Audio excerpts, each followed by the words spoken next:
আসসালামু আলাইকুম dear students. আজকে তোমাদের এসএসসি ফিজিক্স অধ্যায় নাম্বার 7 তরঙ্গ শব্দ চ্যাপ্টারের কুমিল্লা বোর্ড 23 সালে আসা একটা গুরুত্বপূর্ণ এমসিকিউ সমাধান করব।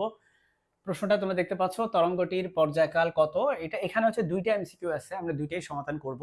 প্রথমে আমরা এটা সমাধান করব, এরপরে পরেরটা।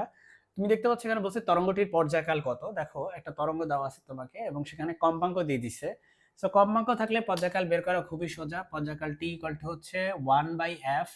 তার মানে কম্পাঙ্কের উল্টাই হচ্ছে পর্যায়কাল। আর কম্পাঙ্ক যেহেতু 100 হার্টজ, এখানে তুমি 100 বসাও, 1/100 ক্যালকুলেটর হিসাব করো বা এমনি মুখে হিসাব করলে এটা হবে 0.01 সেকেন্ড। তার মানে এখানে টি এর ভ্যালু আসবে হচ্ছে 0.01 সেকেন্ড। সেটা হচ্ছে খ নাম্বারে আছে। সো খ নাম্বার হচ্ছে আমাদের অ্যান্সার প্রথমটার। পরের কোশ্চেন দেখো এখন। পরবর্তী কোশ্চেনটা হচ্ছে তরঙ্গটি তরঙ্গদৈর্ঘ্য 4 মিটার, বেগ হচ্ছে 4000 metre per second. A B C বিন্দুতে তরঙ্গটির দশা ভিন্ন। প্রথম কথা হচ্ছে তরঙ্গ দৈর্ঘ্য কি আসলে 4 মিটার কিনা এটা একটু দেখো তোমরা।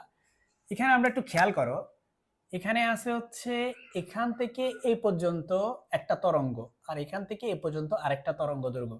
তার মানে দুইটা তরঙ্গ দৈর্ঘ্য ইকুয়াল টু 8। তার মানে একটা তরঙ্গ দৈর্ঘ্য কত হবে? 4 হবে। ব্যাপারটা বুঝছো? তরঙ্গ দৈর্ঘ্যগুলো কেমনে আমরা হিসাব করি? তরঙ্গ দৈর্ঘ্য হিসাব করার টেকনিক হচ্ছে, তুমি একটা শীর্ষবিন্দু থেকে আরেকটা শীর্ষবিন্দু দেখবা, একটা শীর্ষবিন্দু থেকে আরেকটা শীর্ষবিন্দু দৈর্ঘ্য দেখবা। 2, একটা পাদবিন্দু থেকে আরেকটা পাদবিন্দু দেখবা। বুঝছো? একটা শীর্ষ থেকে একটা শীর্ষ, তাহলে এটা একটা শীর্ষবিন্দু, এই শীর্ষবিন্দু থেকে এই শীর্ষবিন্দু কয়টা শীর্ষবিন্দু হইলো? একটা, দুইটা, তিনটা। তাহলে এখানে পরপর দুইটা শীর্ষবিন্দু কিন্তু একটা তরঙ্গ দৈর্ঘ্য, আর এখানে দুইটা মানে কি আরো একটা তরঙ্গ দৈর্ঘ্য। তাহলে টোটাল দুইটা তরঙ্গ দৈর্ঘ্য। খেয়াল করো, একটা শীর্ষবিন্দু থেকে একটা শীর্ষবিন্দুতে একটা তরঙ্গ দৈর্ঘ্য, একটা ল্যামডা হয়।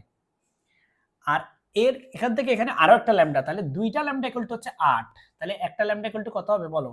একটা ল্যামডা ইকুয়াল টু হবে 4 মিটার, তাই না? তাহলে প্রথমটা ঠিক আছে, একটা ল্যামডা 4 মিটার। আর পাদবিন্দুর বিষয়টা আমি একটু বলে দিই। পাদবিন্দু হচ্ছে যে সবচেয়ে লোয়েস্ট যে বিন্দুটা, এটাকে বলা হয় পাদবিন্দু। তার মানে এই যে এই বিন্দুটা একটা পাদবিন্দু, এটাও একটা পাদবিন্দু। এই দুইটা বিন্দুর মধ্যবর্তী দূরত্ব হচ্ছে একটা ল্যামডা। তাহলে ল্যামডা বের করতে গেলে, তরঙ্গ দৈর্ঘ্য বের করতে গেলে তুমি দুইটা শীর্ষবিন্দু থেকে শীর্ষবিন্দু দূরত্ব দেখবা, অথবা পাদবিন্দু থেকে পাদবিন্দু দূরত্ব দেখবা। এরপরে 2 নাম্বার বেগ। এখন কথা হচ্ছে এই বেগটা কি তোমার আসলেই 4000 হয় কিনা। দেখো বেগের বিষয়টা একটু খেয়াল করো। বেগ নির্ণয় সূত্র হচ্ছে এখানে এফ ইন্টু ল্যামডা। হ্যাঁ, এফ এর ভ্যালু কত দেওয়া আছে? 100। আর ল্যামডার ভ্যালু কত? ল্যামডার ভ্যালু হচ্ছে 4। তাহলে 100 এর সাথে 4 গুণ করলে হয় 400 মিটার পার সেকেন্ড। এখানে তোমার কত দিছে? 4000। তাহলে 4000 কি উত্তর হবে? হবে না। কিন্তু কত হবে? উপরেরটা হবে। 4000 উত্তর হবে না। 3 নাম্বারটা দেখো, দশা বলতেছে সবার নাকি ভিন্ন। দেখো এ বিন্দু হচ্ছে কোনটা? এই বিন্দু হচ্ছে এই যে এই বিন্দুটা বুঝাচ্ছে। এই বিন্দুর দশা হচ্ছে, দেখো খেয়াল করে, এই বিন্দুর ডানে কিন্তু গ্রাফটা নিচে নামতেছে। বি বিন্দুটা দেখো, বি বিন্দু হচ্ছে সাম্যাবস্থায় অবস্থিত একটা বিন্দু। এটার ডানে গ্রাফটা উপরে উঠতেছে, তাহলে এটার ডানে গ্রাফটা নামতেছে, এটার ডানে গ্রাফটা উপরে উঠতেছে। সি বিন্দুর ডানেও গ্রাফটা উপরে উঠতেছে। তাহলে হ্যাঁ, বি আর সি বিন্দুর দশা সেম। দশা মানে হচ্ছে গতির সম্যক অবস্থা, গতির কন্ডিশনটা কেমন, গতি অবস্থাটা কেমন। বি বিন্দুর ডানে গেলে গ্রাফ উপরে উঠে, সি বিন্দুর ডানে গেলেও গ্রাফ উপরে উঠে। বি বিন্দু আর সি বিন্দু দুইটাই সাম্য অবস্থায়, মানে লাল লাইনের উপরে আছে। লাল লাইনটা সাম্য অবস্থা, ঠিক আছে, রিল্যাক্স অবস্থা।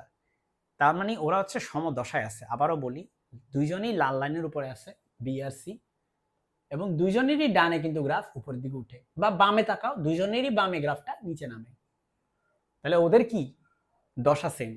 কিন্তু এ বিন্দু হচ্ছে এটা, এ বিন্দু ডানে কিন্তু গ্রাফ নামে, আর এ বিন্দুটা কি তোমার লাল লাইনের উপর আছে? না, এ বিন্দু দ্বারা বোঝাচ্ছে তোমার শীর্ষবিন্দুতে আছে, শীর্ষবিন্দুতে। সুতরাং 3 নাম্বারটা তো হওয়ার সম্ভব কিনা? ইয়েস, দশা তো ভিন্ন, সুতরাং দশা ভিন্ন। খেয়াল করো, এটা কিন্তু দশা আগেই বলে আছে ভিন্ন, তাহলে উত্তর ঠিক আছে, আসলেই দশা ভিন্ন। তাহলে আমার এখানে 1 আর 3 হবে, 2 কিন্তু হবে না। তাই 1 আর 3 কোথায় আছে? গতে আছে। তার মানে আমার অ্যান্সারটা হবে হচ্ছে গ। ঠিক আছে, যেহেতু 2 নাম্বারটা হবে না, তার মানে অ্যান্সার 1 আর 3 হবে, আর 1 আর 3 হচ্ছে গতে আছে।